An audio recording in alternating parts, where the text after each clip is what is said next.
लाल लाल फलों से लदे इन हरे भरे पेड़ों को देखकर आपको महाराष्ट्र के किसी अनार बागान का एहसास हो रहा होगा।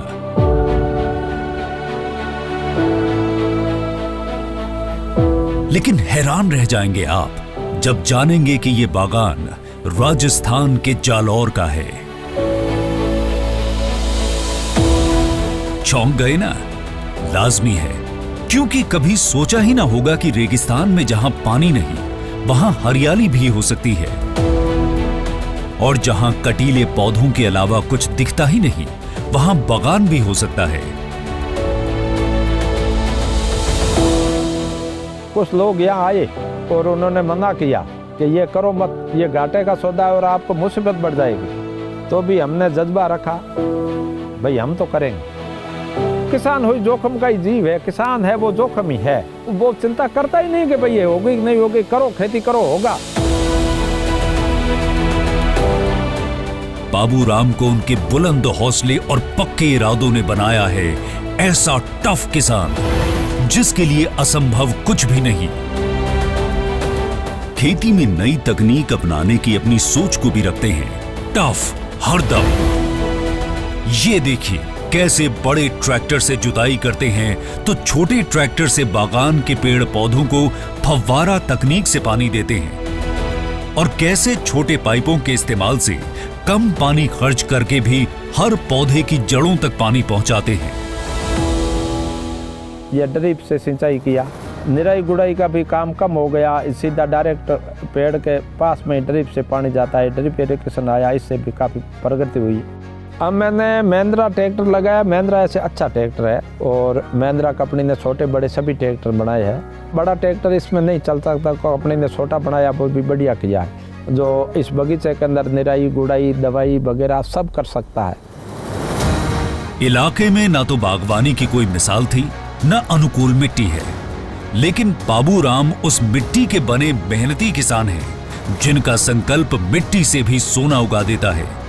तकनीकी खेती की अपनी सोच को भरपूर मेहनत से उन्होंने संवारा है।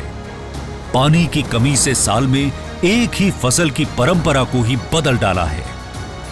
दादाजी यहाँ आया जब यहाँ पानी की व्यवस्था नहीं थी, छोटे छोटे गांवों के अंदर कुएं खोदे गए, कुएं से बैलों से पानी निकाला जाता था। धीरे धीरे हमारे में परिवर्तन हुआ, इंजन लगाया, इंजन से सिंचाई की, कुछ बढ़ा। उसके बाद धीरे धीरे 1970 के बाद में जैसे जैसे तैसे फिर DI ट्रैक्टर आए, फिर बड़े ट्रैक्टर आए, लाइट ली, ट्यूबवेल बनाए। फिर 2010 में हमने बगीचा लगाना शुरू किया। खेती और बागवानी दोनों में तकनीकी खेती से बाबू राम ने नया मॉडल ही कायम कर दिया है। सांचौर तहसील के दाता गांव के बाबू राम एक बार जब गुजरात गए तो वहीं जाना कि कम पानी में भी अच्छी बागवानी हो सकती है। बात उनके मन में बैठ गई। कुछ नया प्रयोग करते रहने की आदत थी ही तो खुद पर पुख्ता भरोसा था। 2010 में बागवानी की शुरुआत अनार से की। अनार के साथ साथ खजूर, अंजीर और अंगूर के भी पेड़ लगा दिए। जब उनके बागान में एक साथ कई तरह के फल होने लगे तो खरीदार भी जुटाए।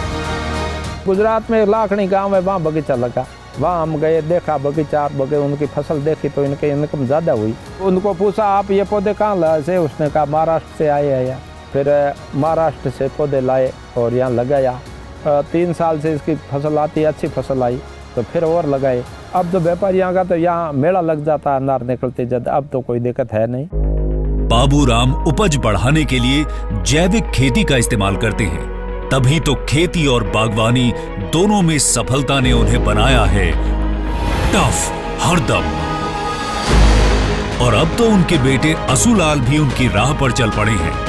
आज बाबू राम जिले में ही नहीं, राजस्थान में किसानों के लिए प्रेरणा के स्रोत हैं। राजस्थान सरकार से सम्मानित हो चुके हैं और तरक्की की ओर बढ़ते उनके कदम अभी थमे नहीं हैं, क्योंकि वो हैं टफ हरदम।